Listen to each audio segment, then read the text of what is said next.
Good evening, everybody. Scott Baker here with another midweek devotional for you.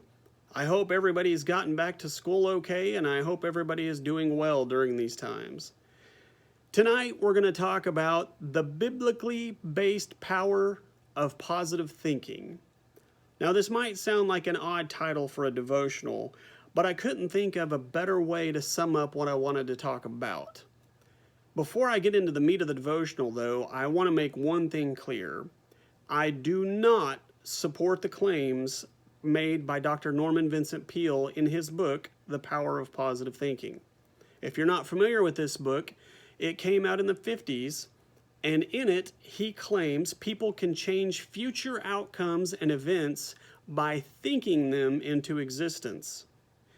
The book says that when you expect the best, you release a magnetic force in your mind, which by a law of attraction tends to bring the best to you. Now, folks, I'm sorry, but that sounds like pure science fiction to me. What I am going to talk about, and what I do believe, is how the Bible encourages us to think positive and why. The message of thinking positively is everywhere in the Bible, both in the Old and the New Testaments.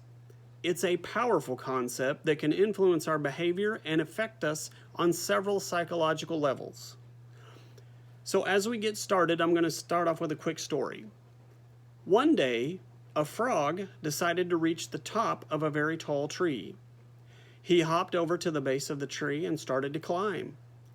All around him, all of his fellow frogmates started shouting at him. "That's impossible to do," they cried to him. "You'll never reach the top."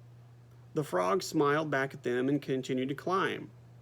The higher he got, the more animated the other frogs became.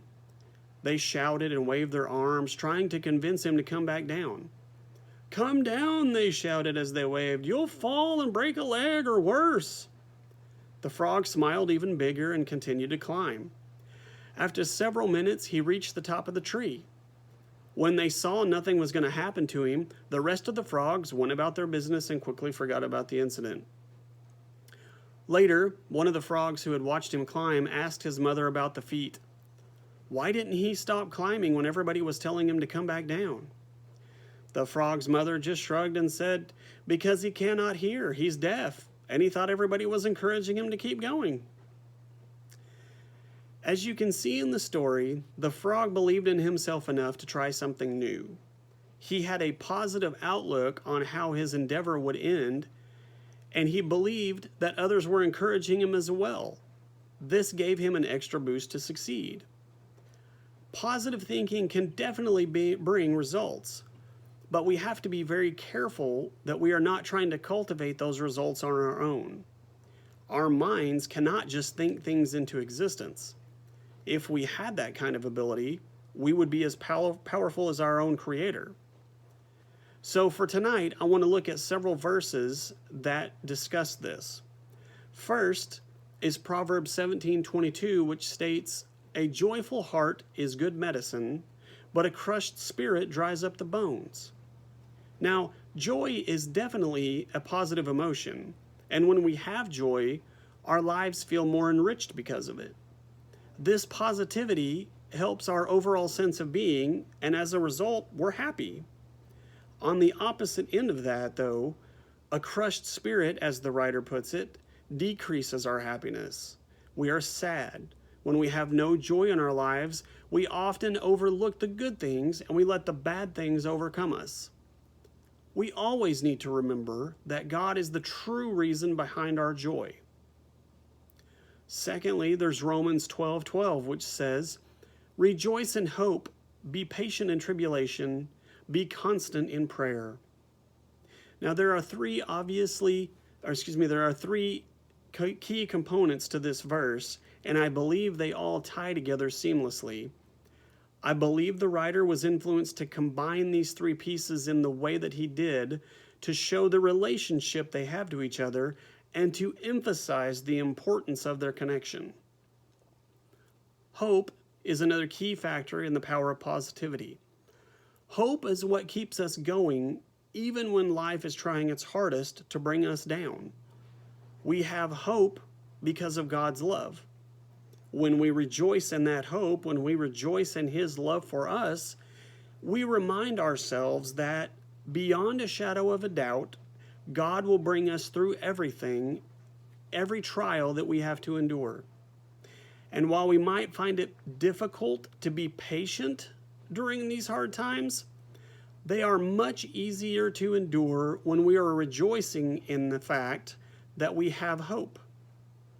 Without hope, the trials and tribulations that we face feel 1,000 times stronger than they actually really are, which is where prayer also comes into play. If we have hope and we pray constantly, then we will always be reminded by God's caring hand that He is there for us and He will never leave us. And lastly, let's look at Philippians 4 and 8. Finally, brothers, whatever things are true, whatever things are honest, whatever things are just, whatever things are pure, whatever things are lovely, whatever things are of good report, if there be any virtue and if there be any praise, think on these things. There's a lot of punch packed into that verse. If you read it through a couple of times, you'll notice that all of the things that Paul discusses here are positive things. True things, honest things, just things, pure things. These are all things of a non-sinful nature.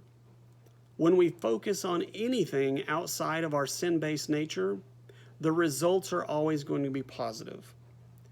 Helping others, uplifting people that we have contact with, serving others as Christ-like as possible, these are all focuses that bring forth positive results. Positivity is something we have to work at constantly, but it definitely needs to influence our lives in every way.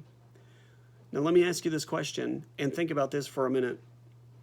Have you ever known a Christian with a sour outlook on life? Doesn't that sound a little contradictory in nature? Sure it does, but there are plenty of them out there. You see, positivity is not just a mood, it's a complete and utter state of mind. But it does not allow us to wish things into existence. Everything we accomplish, everything we obtain, all the blessings that we have, those are all thanks to our Creator in heaven, not from the power of positive thinking. If you need proof, look at James 1:17. Every good gift and every perfect gift is from above, coming down from the Father of lights, with whom there can be no variation, neither shadow that is cast by turning. Guys, thanks for listening tonight. I really hope this has inspired you some. Let's all think positive thoughts, and I hope you guys have a great week.